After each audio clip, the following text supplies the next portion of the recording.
Jaya Rama Rama Kunja Bihari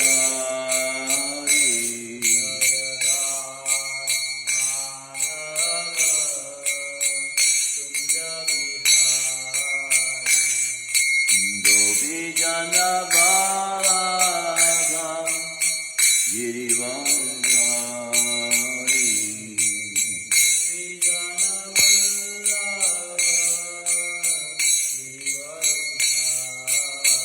Yashodanandana Braja Jana Ranjana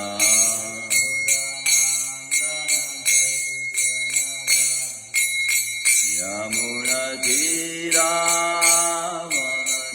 Vanachari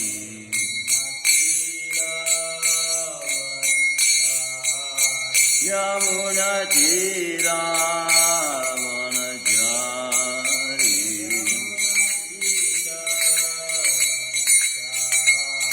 Jaya Radha Madhava Kunja Bihari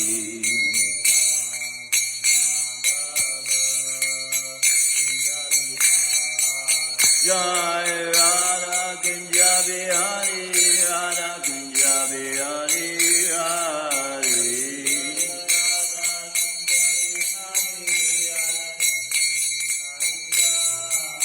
Hare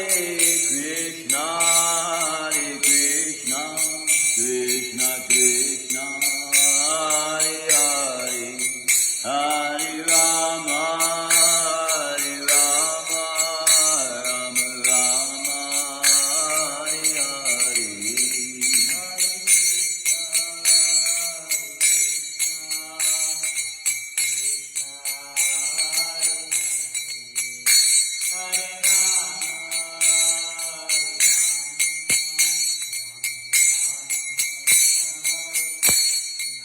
Jai Radha Kunja Bihari Radha Kunja Bihari Hari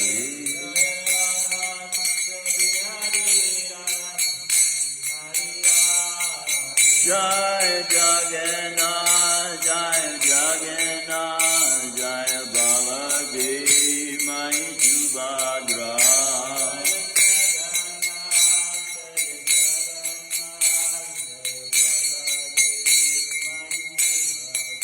Jaya Srinataji Jaya Balagopal Jaya Srinataji Jaya Giri Govardhan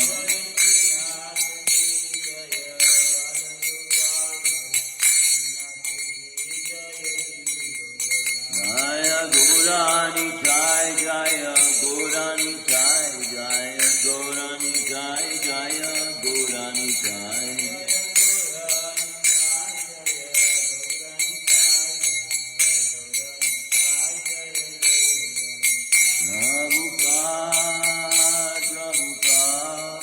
Prabhupada Jaya Srila Prabhupada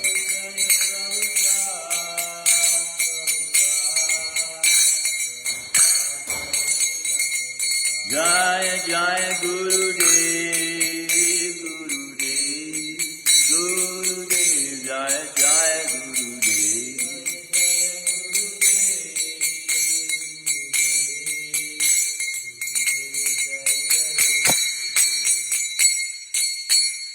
Jaya Vishnupada Paramahamsa Parivranikacharya Astodhara Satya Shishimada's Divine Grace, founder of Iskana Bhai Charana Ravinda Bhakti Vedanta Swami Srila Prabhupada Ki Grantaraj Shrimadbhagavatam Ki Jai Their most merciful Lordship Shri Radha Kunja Bihari Ki Jai Shri Jagannath Shri Baladev Mai Subhadra Ki Jai Shri Nataji Shri Balagopal Ki Jai Shri Gauritai Ki Jai Nitai Gaur Prem all glories to the assembled devotees. All glories to the assembled devotees. All glories to the assembled devotees. All glories to the Lord and Spirit of Shri Guru and Shri Gauranga.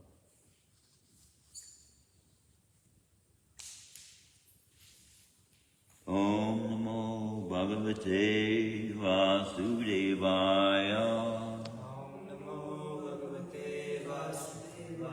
Om Namo Bhagavate Bhagavate Vasudevaya. Om Namo Bhagavate Vasudevaya. Narayanam Namaskritya Naram Chaiva Narottamam Devim Saraswatim Vyasam Tato Jayamudhiraya Nasta Prayashu Bhadreshu Nityam Bhagavata Sevaya Bhagavati Uttama Shloke Bhaktir Bhagavati Naishtaki.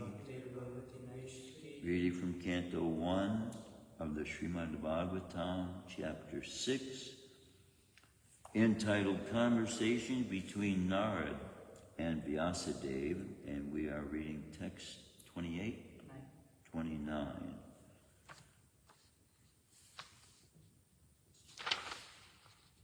Next page, 29. Kalpanta idam adaya kalpanta idam adaya sayane basi udanvata sayanem basi anvata.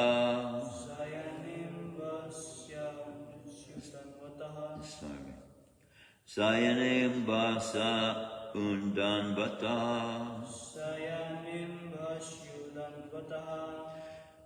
Sisayashyor Anupranam Sisayashyor Anupranam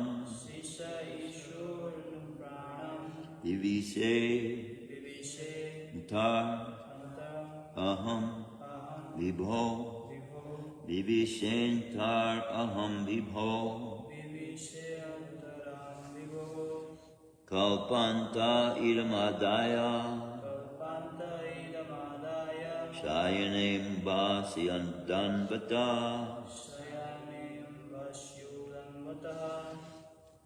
Sisayashor anupranam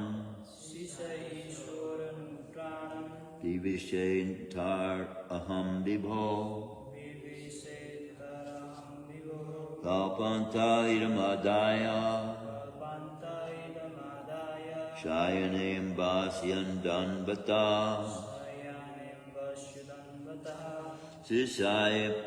Sisayashor anupranam Vivishentaraham vibho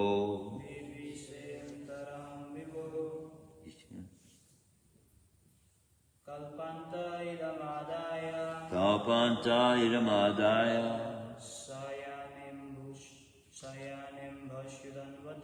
Sayanem bhasyam vata Sisayishoranu pranam Vivishantaraham vibho. Oh, you don't have, that's all right. I didn't know you didn't have. Kalpanta idamadaya Sayanem bhasyam danvata Sisyayishor anupranam Vivishentaraham vibho. Kalpante.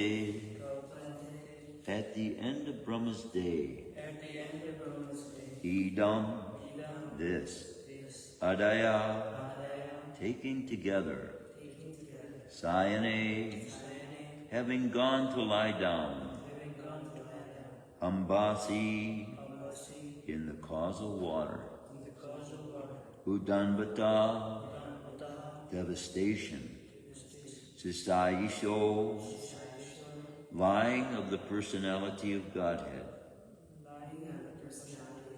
Narayan, Anupranam, breathing, Vivishe, entered into, Entaha, within, Aham, I, Vibho, of Lord Brahma. Kalpanta idam adaya sayanem basyan danvata sisayishor nupranam vivishen taraham vibho. Translation and purport by His Divine Grace of I, Charnadavinda Bhaktivedanta Swami Srila Prabhupada. At the end of the millennium, when the personality of Godhead, Lord Narayan, lay down within the water of devastation, Brahma began to enter into him, along with all creative elements. And I also entered through his breathing.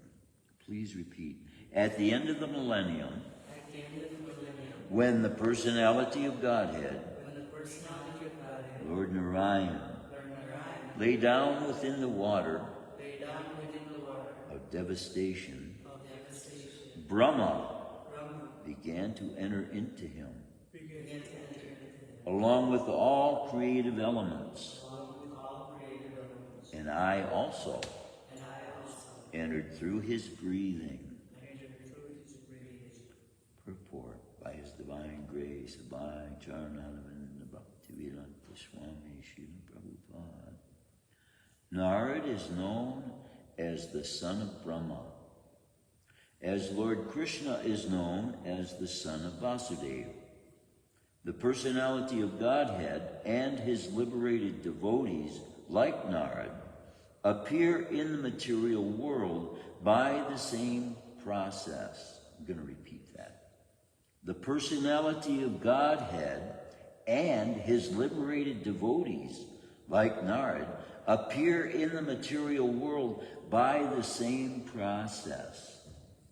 As it is said in the Bhagavad Gita, the birth and activities of the Lord are all transcendental. Therefore, according to authorized opinion, the birth of Narad as the son of Brahma is also a transcendental pastime. His appearance and disappearance are practically on the same level as that of the Lord. The Lord and his devotees are therefore simultaneously one and different as spiritual entities. They belong to the same category of transcendence. Om Jnana-timirandasya Gyananjana Shalakaya Chakshusumilitam Yena Tasmai Shri Gurave Namaha. We're seeing here revealed that Krishna enables certain living entities that are very dear to him to have full knowledge of coming in when they're coming into the material world. So they come in with a purpose to please Krishna, and they've been surrendered, and they've been coming and going since time immemorial. So we are seeing something here being revealed as far as knowledge is concerned, that Narad is carrying over his knowledge of previous existence. This is very rare indeed in this day and age for anyone, but we see it happening. There are children in India sometimes, and it happened just recently, in the last 20 or 30 years. Children are born, and then by the time they reach an age of communication, they tell their parents, my real name is such and such. And this one boy recently, it was in the last 20 or 30 years, I believe it was. I think he's from Kentucky or somewhere like that. He was born a white boy in a southern family. But he said, he gave the name of a black girl. And he said, this is my name. And this is who I was. And this is my family and all this. Well, his family was very, kind of disturbed, wondering, why is he saying this? So they went and looked up the person's name, he said in genealogical histories, the library said, and they found out what he was saying was true.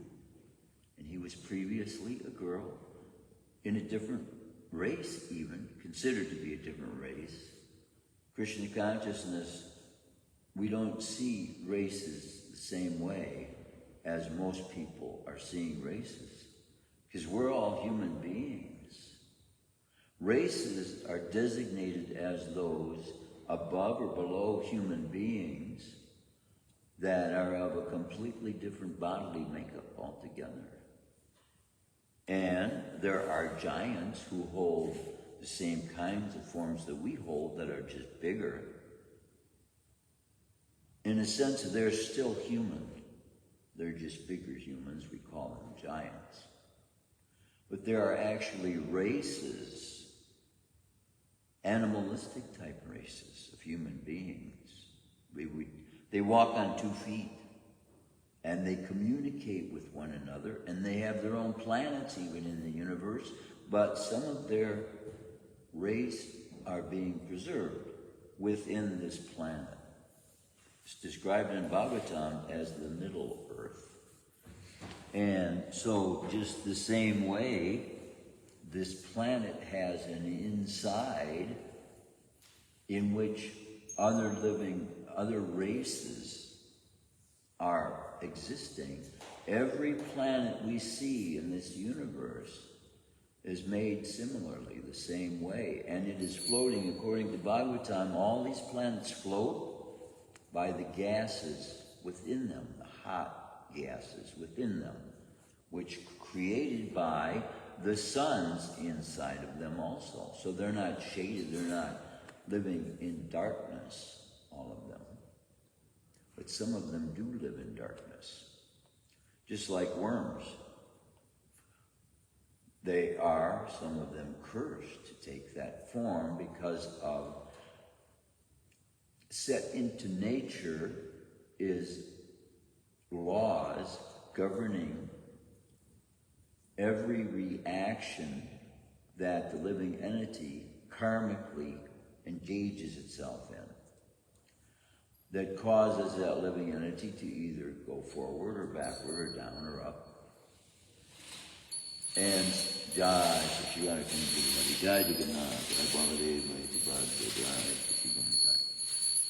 so we see also in history, Bhagavatam, of the Bible, I don't know the Quran so much. I believe we do see it in the sutras of the Buddhists as well, that in historical times, living entities who are actually of a different race, even though they are human, their bodies are not made of the same substances as ours are, and they have much longer lifespans. But due to the fact that they were able to see and understand that the lifespan on our planet, 100 of our years are 100 of their days. So that's like 3 months, right? 3 or 4 months. So in that short period of time that they are keeping track of time, in 3 or 4 months, one can live an entire lifespan and go back to Godhead. So by them seeing this, and some of them believing and having set purpose in their mind to want to follow this path of bhakti, this seva, and seeing the difference from their being able to view events on the earth in the amount of time spent and the difference in their exposure, because their bodies are made specifically for their pleasure. Everything human beings are pursuing here on the earth, they're pursuing with the intent of being able to experience that which people in the heavenly planets are experiencing. But their bodies are made for that. Our bodies are not made for that. And we're suffering punishments, we're suffering from curses, we're suffering from all kinds of things because of our previous engagement in the material universe. Narad Muni, however, as he's revealing, when you're engaging in seva for Krishna, he has spent all this time outside of the clutches of Maya, which has enabled him. Now, the Maya we're talking about here is that the soul goes through at the time of death. The time of death, they lose everything. And we're seeing this happen to people prior to their leaving their bodies. They lose all recognition of anything in this material world. When I was 13, I had a music teacher that was very profound in his ability to use the accordion. He could walk into any place of entertainment. If there was an accordion there, he could make everybody listen to him because he was so well adept at playing the accordion. However, when he got up into years, even though he had continued his training of young students for many, many years, up into his 50s, 60s, at one point in his life, he lost it all. He didn't even know what an accordion was. And so I see in his life, this man lived borderline poverty, almost. From some perspectives. He had everything he needed. But for the work he was doing, he wasn't taking much in return for it. And he was happy doing the work. Part of his reward was seeing the results of the young people that he was training and their abilities flowering. And so he would give a band, what was called a band class, for practically nothing. Just because you could see in him the love he had for seeing in his students the advancement they were making. But see, people of this nature, they dedicate their lives to serving humanity, and then at the end, Krishna rewards them with what in their minds they believe to be the highest pleasures possible in this world, but they only have in their minds the ability to conceptualize what is within this material world. And so without Bhagavatam, without sacred writings revealing to us conditions in the spiritual world, we would have no idea of how to think, of how to look at our futures after this life. And this verse also is revealing to us that we can. As long as we keep our hearts set on the aims of Lord Chaitanya. I was just realizing this morning, because we've had this picture of Lord Chaitanya in the back. We put him in the back where, like, oh, the seats are, you know. Everybody sits on the floor. And that's the position Lord Chaitanya went to when he went into the Mayavadi's temple. He took the lowest place in the back where the shoes are kept, and he sat right there. So we have a picture of Lord Chaitanya there also. This was revealing his humility. And he's going into a group of people who are claiming themselves to be God. And here he is, God himself. So we're actually Chaitanyites, if you think about it, because it is Lord Chaitanya's teaching of the Maha Mantra that Krishna did not give on the battlefield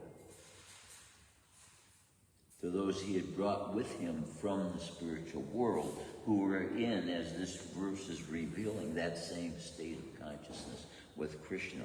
They have been friends all along. So, also, what we can take from all the scriptures is these scriptures being written for our benefit are being written to reveal to us what kind of consciousness we can develop by applying the same principles that Narad Muni had. Narad Muni engaged in seva. very advanced souls. I don't know how long it will be on this planet till we will get a soul as pure as Srila Prabhupada revealed he was. Still we see from empowerment that Srila Prabhupada gave to his disciples, the purity they have to continue, but still even so, in comparison, at such an advanced age, most devotees, disciples of Srila Prabhupada, even now, reaching the advanced age that he had begun his work at, are finding their bodies slowing down. Where Srila Prabhupada began, you might say, that work at the age of 69 years old. Just amazing. When are we going to see a saint like Srila Prabhupada? How rare. Even 15, 20 years later, 30, 40, 50 years later, after he established the movement, giving the same process he was in. Now we have been given the opportunity to be as faithful as he was, and yet we haven't reached that stage of perfection that he had with Krishna. Just look at what Srila Prabhupada did. Hardly anybody knows about it, really. And this endeavor we're making to spread this truth about the purity of one soul, and by Srila Prabhupada's obedience to Krishna, by simply following these same precepts he's giving us to follow, he attained that stage, that level. But see, it looks to me as though, like Narad Muni, he knew Krishna before he came. Why? Because Srila Prabhupada told his intimate disciples when they were asking him about his svarup.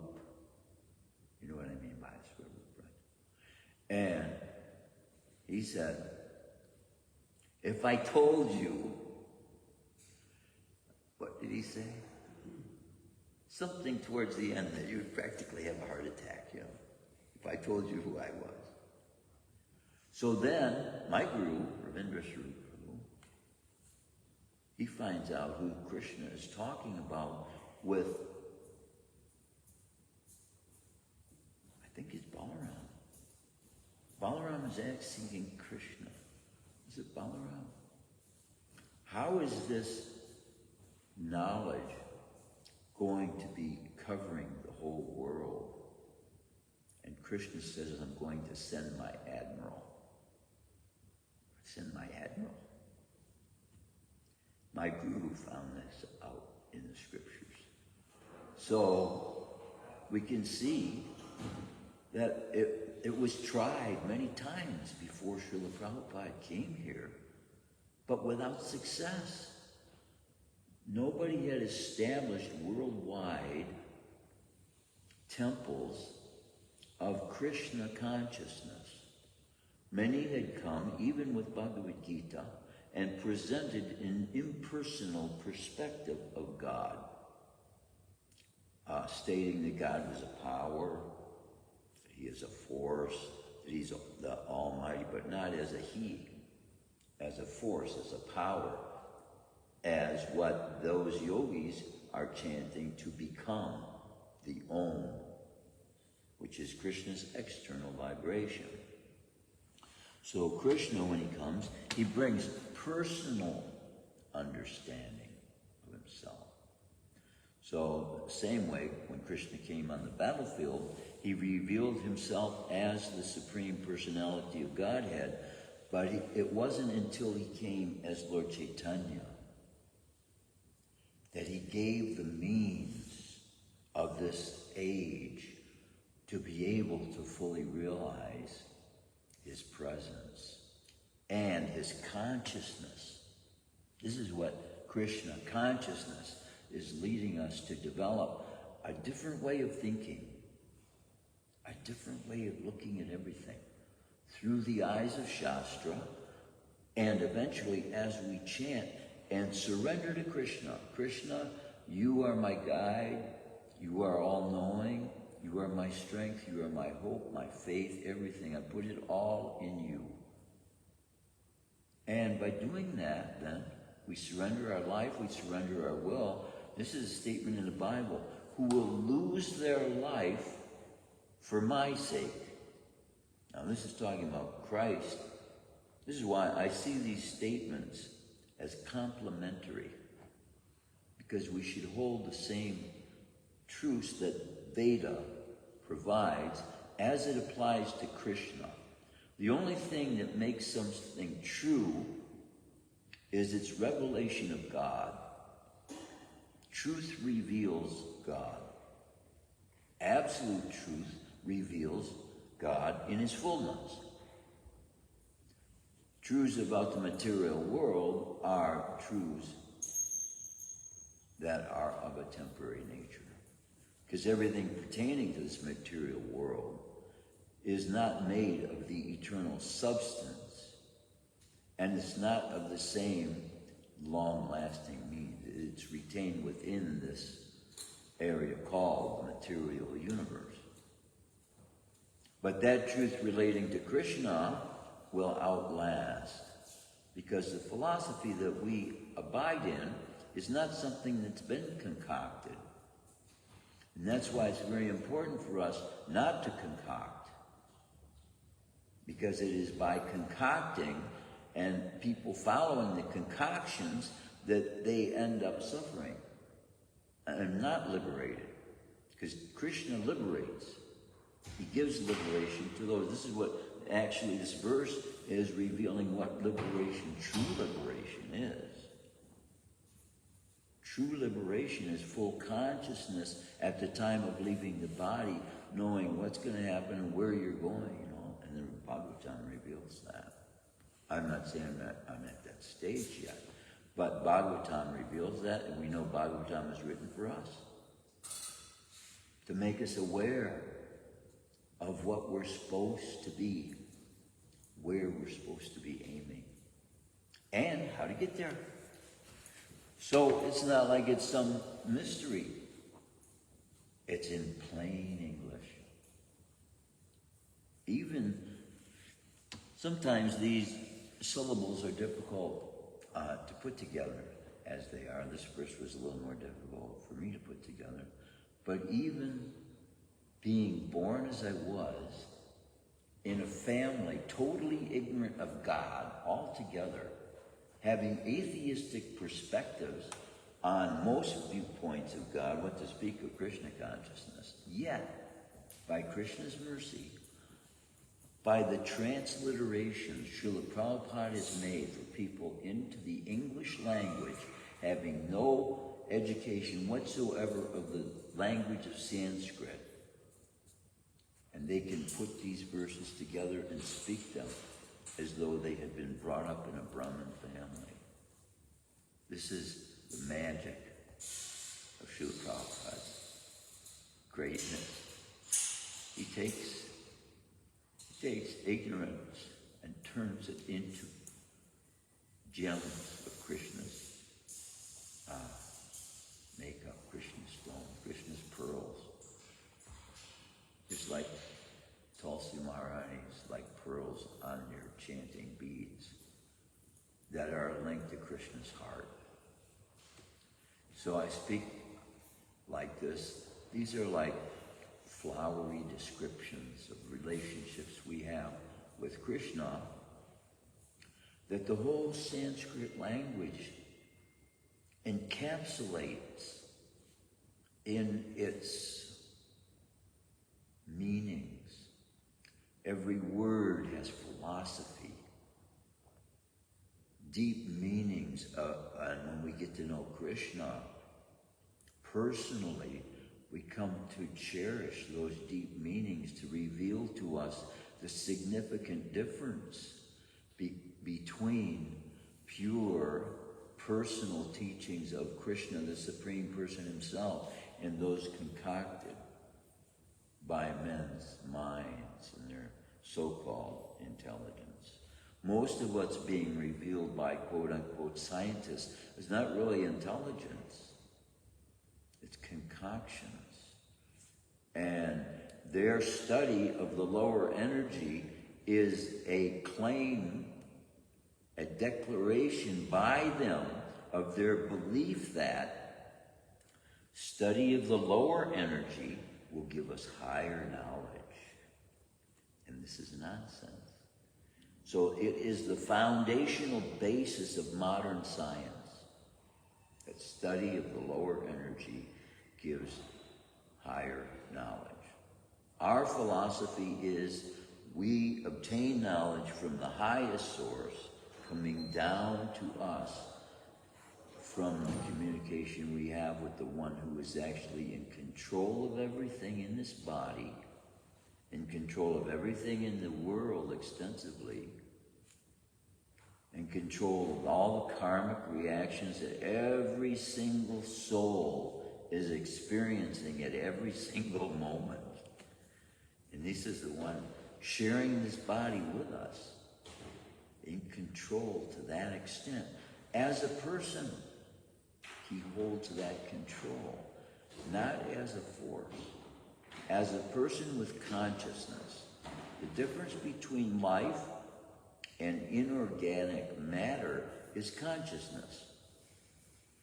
Even though a yogi can inhabit a crystal, and that's where diamonds derive their power from.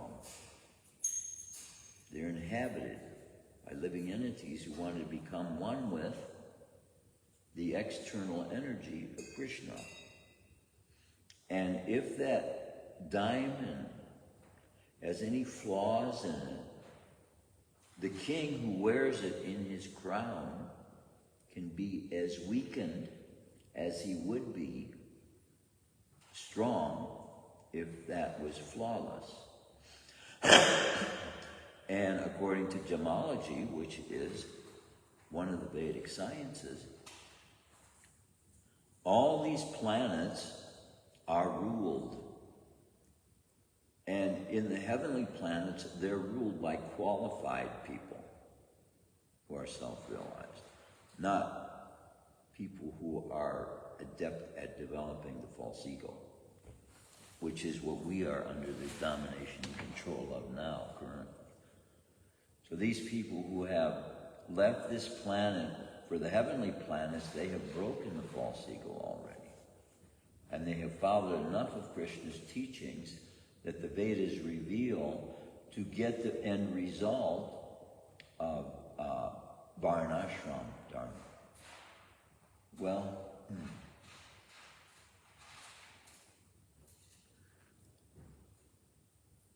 there's a Dharma, and then there's those activities, those fruitive activities that souls engage in that are accepted as a sacrificial means of using this life to please God with.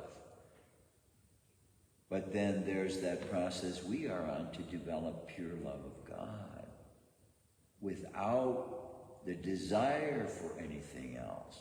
This is how Narada Muni gains this relationship with Krishna.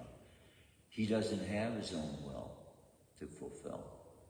He wants to do Krishna's work. He wants to do what Krishna wants done. And so by that then, we become one with his will. We become one with his mind. We become one with his purpose. We become one with his desire even. But we never become him. And just like we all retain individually, this is the glory of God too. Not everybody's the same. And contrary to what they believe, he doesn't see everybody the same. Except from one perspective, everybody's the same. We're all made of Satchidananda in that way, but we all have different desires.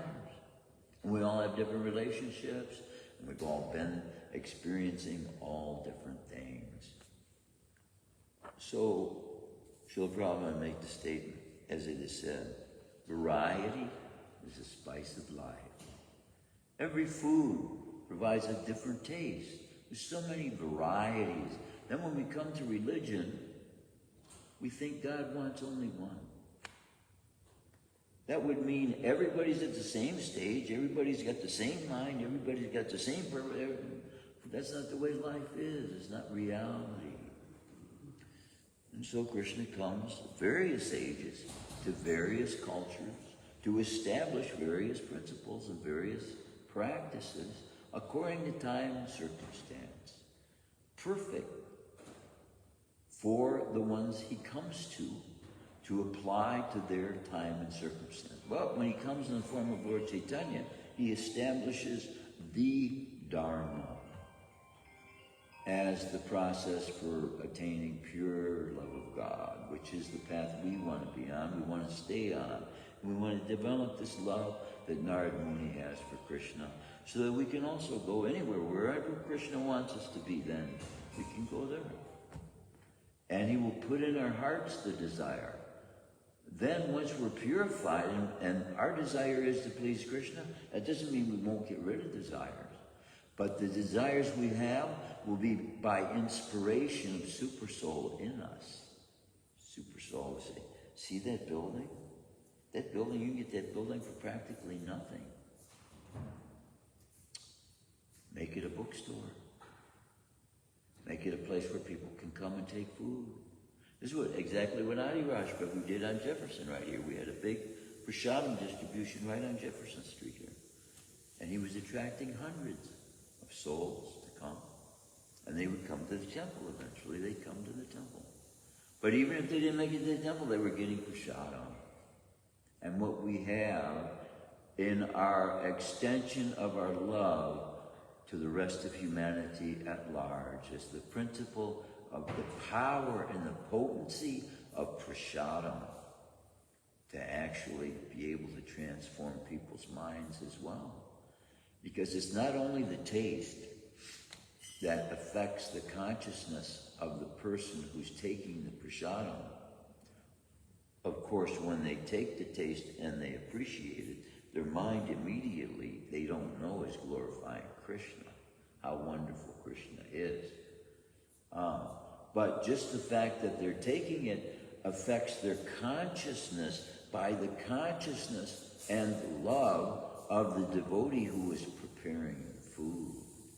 And that's a secret that's not known by karmakanda devotees who are on the path to heaven. Karmakanda, that's the word I was looking for.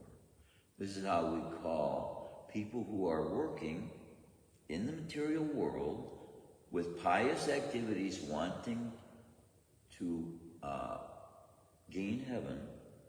This is what is called karmakanda. You perform certain activities in this material world, and then you get a reward for that, contained within this material world, if that is what your heart is set on. If you take pleasure in all these things in the material world, and you hope for the perfection of those at the end of this life because you've been faithful with God's teachings, then that is karmakanda, and you will get heaven. Heaven is removed to a great extent from death and hell and pain and suffering and all this. They have somaras they drink. It makes them last for thousands and thousands of years, a taste of which we have nothing compared to in this material realm that we are in the material mid-section of the universe. But it's still temporary, contained within the material universe.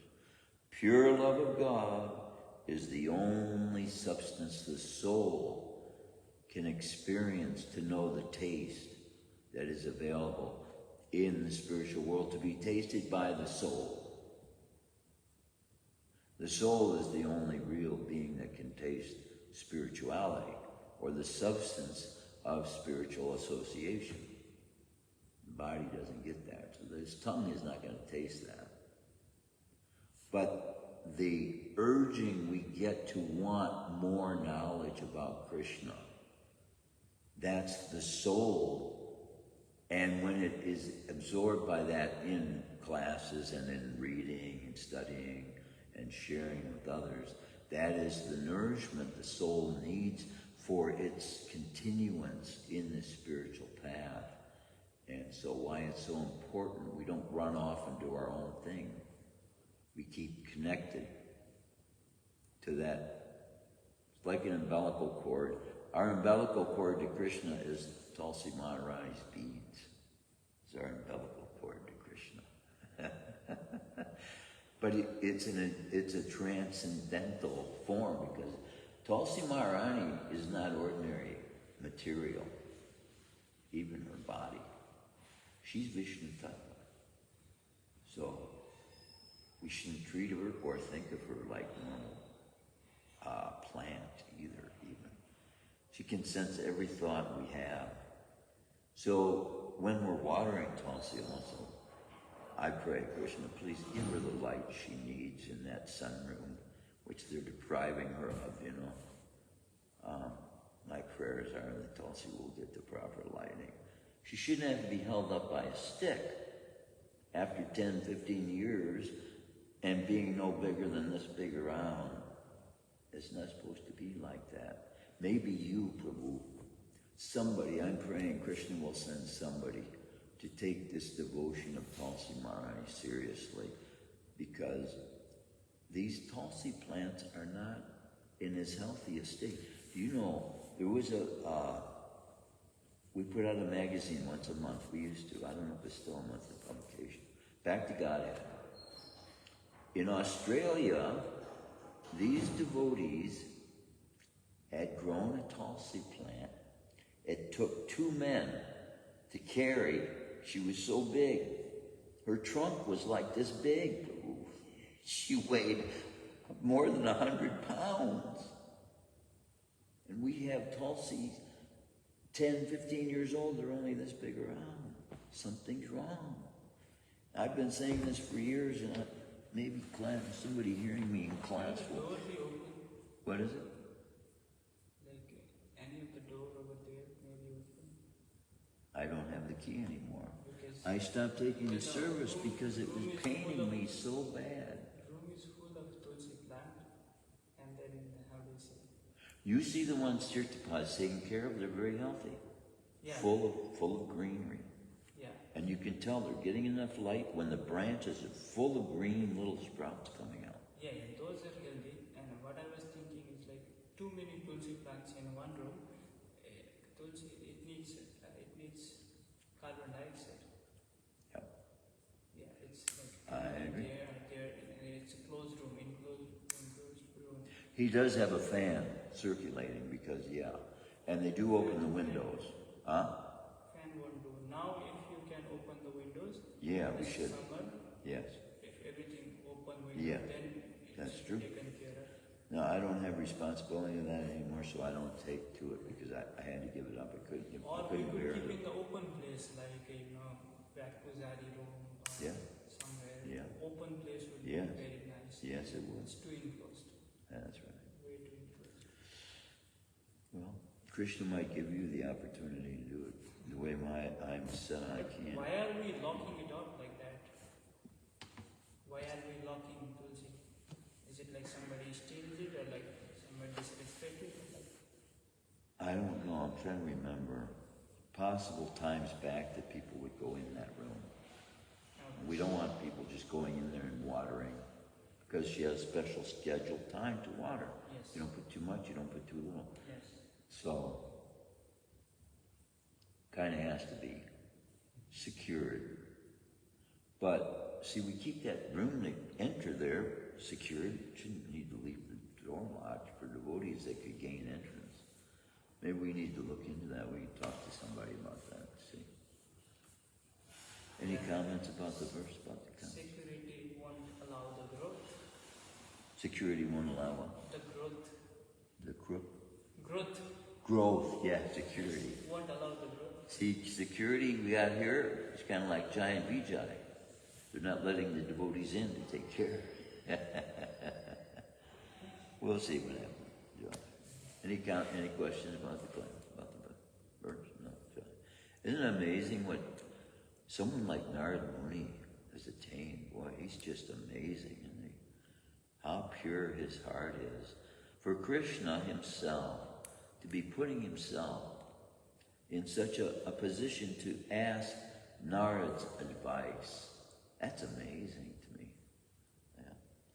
Yeah. Grantaraj Shrimadbhagavatam, ki jai. Srila Prabhupada, ki jai. ISKCON, ki jai.